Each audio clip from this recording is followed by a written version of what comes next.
বিধায়ক হিরণ চ্যাটার্জি এই মুহূর্তে আমার সঙ্গে টেলিফোন লাইনে রয়েছেন। আপনাকে স্বাগত রিপাবলিক বাংলাতে। যে ঘটনা আমরা বারবার দেখছি, শিক্ষাঙ্গন, কলেজ, বিশ্ববিদ্যালয়, সেখানে একের পর এক জায়গায় ধর্ষণের অভিযোগ সামনে আসছে, কোথাও গিয়ে কড়া শাস্তি হচ্ছে না বলে কি একের পর এক এই ঘটনা ঘটছে?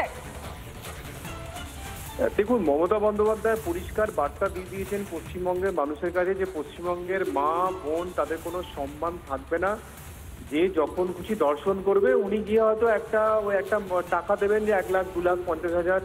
ওনার নেতারা বলবেন আরে এ তো ছোটখাটো ঘটনা। ওনার কোনো নেতা বলবেন আরে মহিলা হয়তো জামা কাপড় পরে, ছোট জামা কাপড় পরে গিয়েছিলেন, ওই জন্য ধর্ষিত হয়েছেন। কেউ আবার বলবেন যে উনি কেন বা গেলেন, ওনাকেই কেন বা ধর্ষণ করলো, অন্য কোনো মেয়েকে কেন ধর্ষণ করলো না।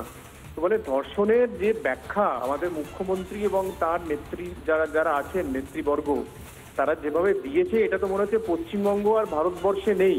মানে আমরা সেই লালু প্রসাদ যাদবের বিহারের যে অবস্থা দেখেছিলাম, যে সময়তে IAS অফিসারের স্ত্রীকে পর্যন্ত ধর্ষিত হতে হয়েছিল, পশ্চিমবঙ্গের অবস্থা সেই জায়গায় দাঁড়িয়েছে। পশ্চিমবঙ্গের স্কুল, কলেজ, ইনস্টিটিউশন, তাদের যে ইউনিয়ন রুম, ক্লাসরুম, সেগুলো মানে ক্যাবারে ক্যাবারে যারা ডান্স করে তাদের রুম হয়ে গেছে।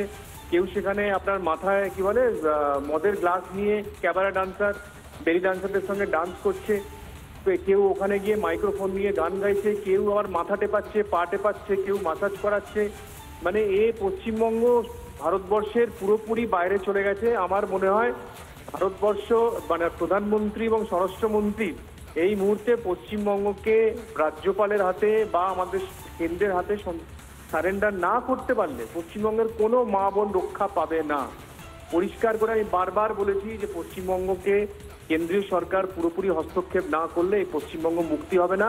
কারণ পশ্চিমবঙ্গের পুলিশ মন্ত্রী তিনি পরিষ্কারভাবে এই সমস্ত ধর্ষণকাণ্ড, হত্যাকাণ্ডকে পরিষ্কারভাবে তিনি প্রশ্রয় দিচ্ছেন তার গুন্ডা বাহিনীকে।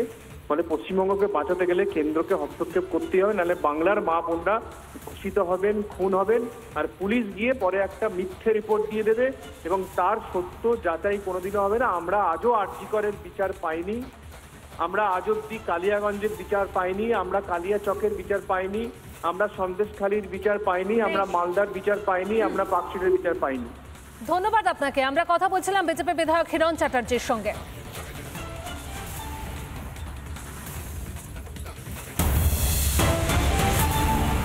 নানা ধরনের কন্টেন্ট দেখার জন্য লাইক করুন, শেয়ার করুন আমাদের ফেসবুক পেজ, সাবস্ক্রাইব করুন আমাদের ইউটিউব চ্যানেল। পাশাপাশি অন্যান্য ব্রেকিং নিউজের জন্য অবশ্যই চোখ রাখুন রিপাবলিক বাংলায়।